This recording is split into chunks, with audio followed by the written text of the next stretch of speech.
Hello, another Marky-mark video. Some great records to show you this time. Not really new records. I've kind of scaled right back this year.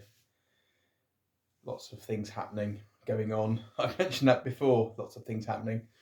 I had a huge, massive motor car repair bill after Christmas, which has wiped me out. But anyway, I've got some exciting stuff to show you. Some of it's jazz, but interestingly enough, this time round it's not so much jazz. So let's get stuck straight in.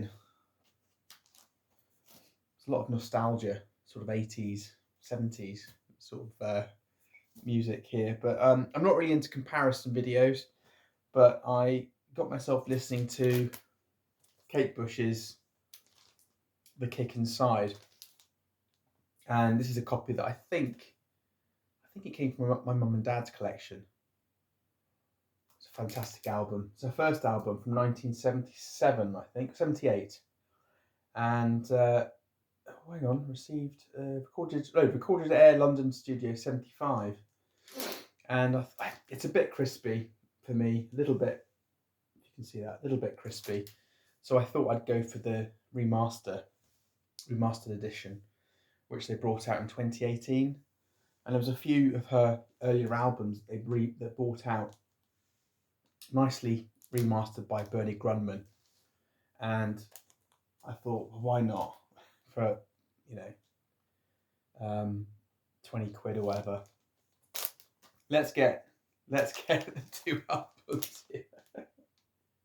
I don't do reissues. I don't really do not reissues. I don't do comparison videos really, because I don't have the money for it, and I think why it's this daft thing. But anyway, for this very rare occasion, I bought the remastered Bernie Grundman, and you can instantly see that the cover. I don't know why they've gone for this very dark contrast. They've almost gone too dark. They've lost a lot of detail in poor old Kate there. Let me get it off the hood. It's a shame. I think they've messed up the cover myself. I think it's dark. It's far too dark. Very dark. The hype sticker says Kate Bush remastered, 180 gram heavyweight vinyl. But I think they've ruined, compared to the original, this isn't the first pressing, but they ruined it, I think. Anyway, how does it sound? That's really what's important. And I'm pleased to say that they've boosted the mids. It leaps out at you, this remastered version. It's nicer than this. This is quite an honest sound, but this 2018 really kicks ass. It's fantastic. Really good. It just leaps out at you. There's a bit of noise on side 2, which is well reported on Discogs, sadly. But in terms of a starter album to get into Kate Bush, you can't get wrong with this. This is fantastic. It's fantastic.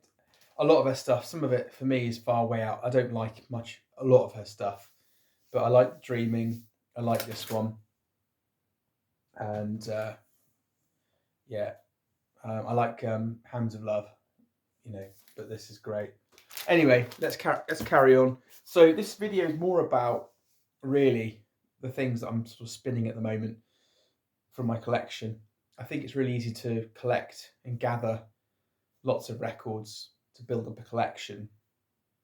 And I think actually it's quite nice to do a little bit of digging into what you've got already and have a listen and report on things that you've come across as part of your journey of listening into your records. So I'm going to just touch on this one. It's Joni Mitchell's Court and Spark. This is great. This is gorgeous. It's gatefold. It's a 1974 pressing, made in Germany, it says here. It's Asylum Records, a Warner Communications Company production, whatever that means. But really great. Love Joni Mitchell. Absolutely love Joni Mitchell. And I bought this secondhand. It's a little bit crispy, but it's fine. It's fine. Sounds great. Lots of imagery, storytelling, as you would expect from Joni Mitchell. It's a real classic. This, I think they brought it out in an audiophile one step. I think there is something, but this is great. You know, it wasn't too expensive, but really recommend that if you like a bit of Joni Mitchell. So what spinning last couple of weeks? The Cranberries. Everybody else is doing it, so why can't we?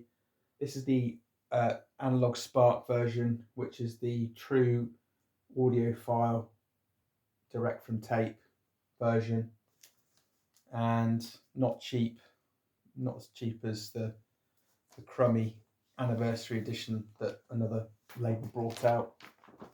But this is fantastic. I've mentioned this before, I think, but it just sounds great.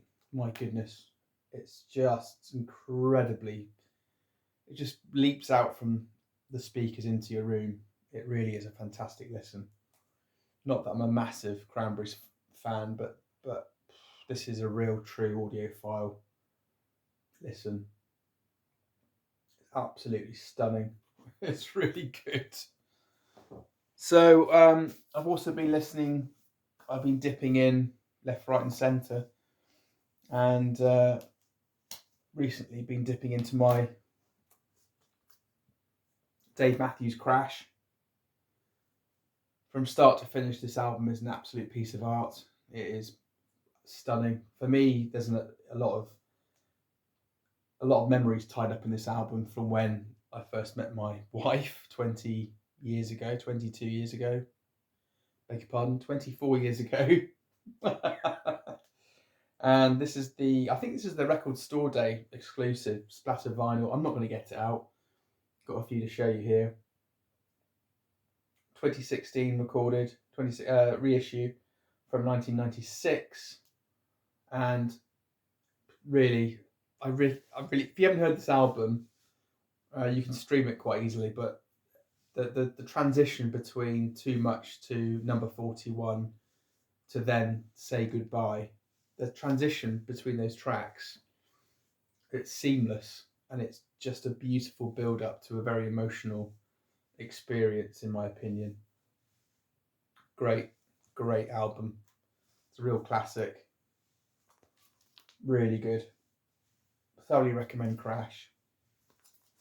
So had a bit of time to myself today and decided to have a little bit of a kind of 80s revival, and had a little listen to this. This is Yellow. The album's called Stella.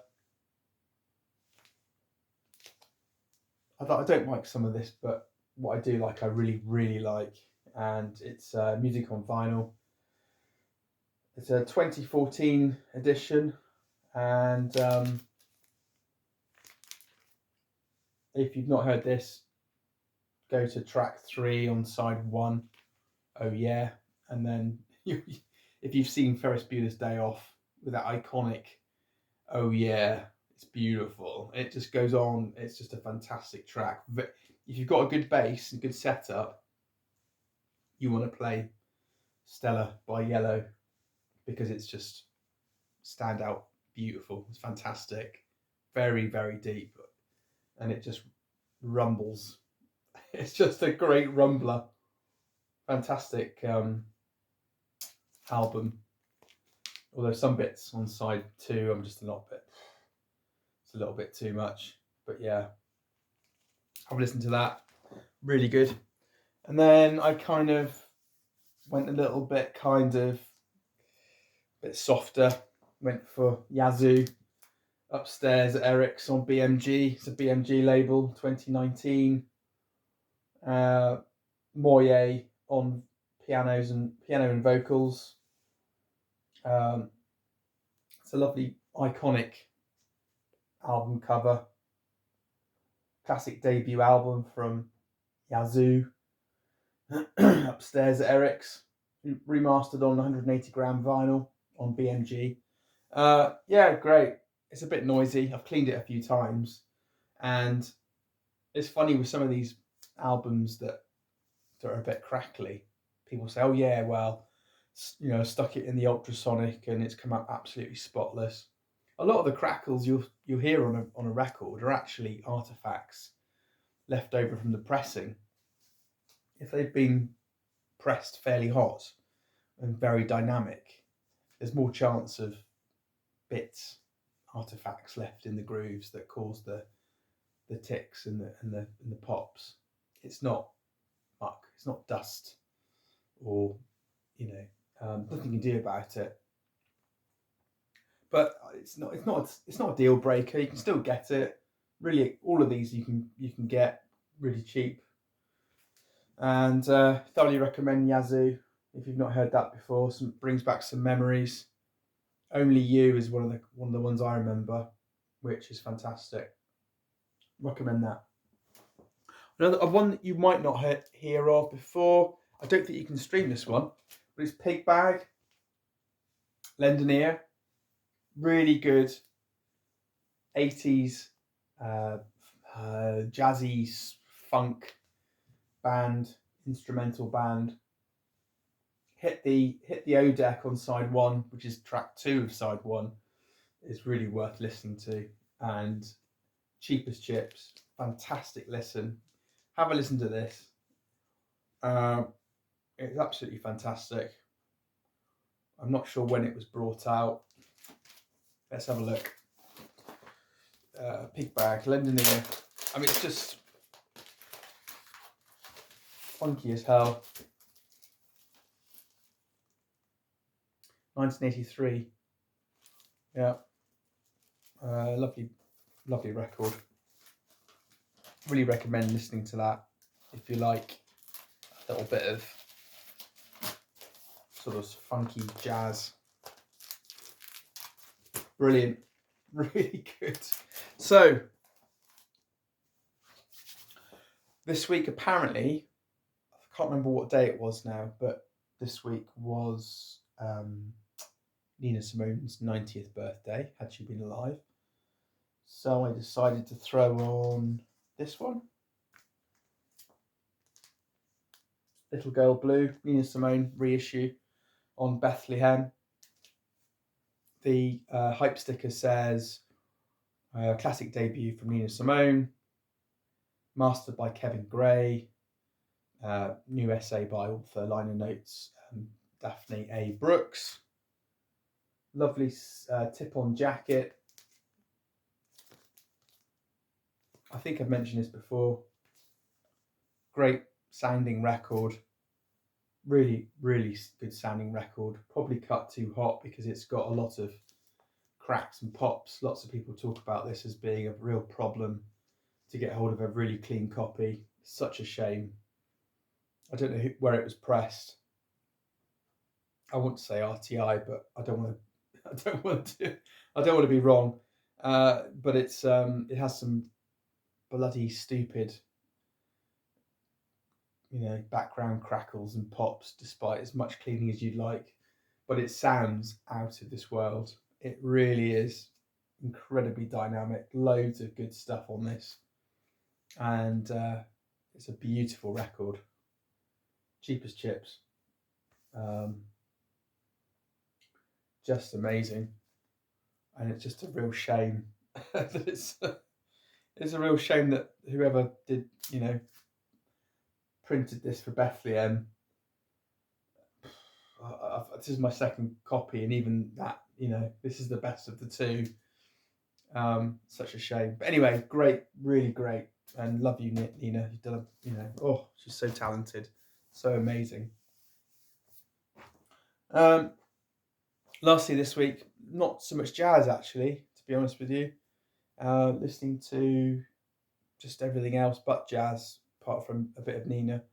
But I've really enjoyed dipping in to Passing Ships by Andrew Hill. This is fantastic. Double LP, And we're very blessed to have Woody Shaw, Dizzy Reese on trumpet, Julian Priester on trombone, Bob Northern on French horn, and a whole host of other characters. This is a really fantastic album. If you like piano, jazz, it's just so many good earworms on this. And it's recorded in November 1969 at Van Gelder Studios. It's really good, really, really good. Probably my favourite Andrew Hill, actually. Yeah, just absolutely love the session photography in that. It's beautiful. Still available, still in print. Really beautiful. So that was it, really. Just a quick show and tell of what I've been listening to recently. And I'm going to dip into my collection a bit more and just showcase some records that I really enjoy listening to. I haven't got any new ones coming. I've not been so impressed with some of the recent Tone Poets, the Donald Byrd live.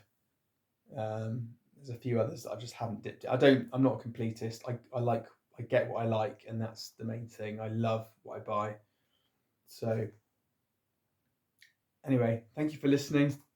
Thank you for the likes and subscribes. And I'll see you on the next Marky-mark video. Thanks a lot. Keep spinning. Cheers. Bye.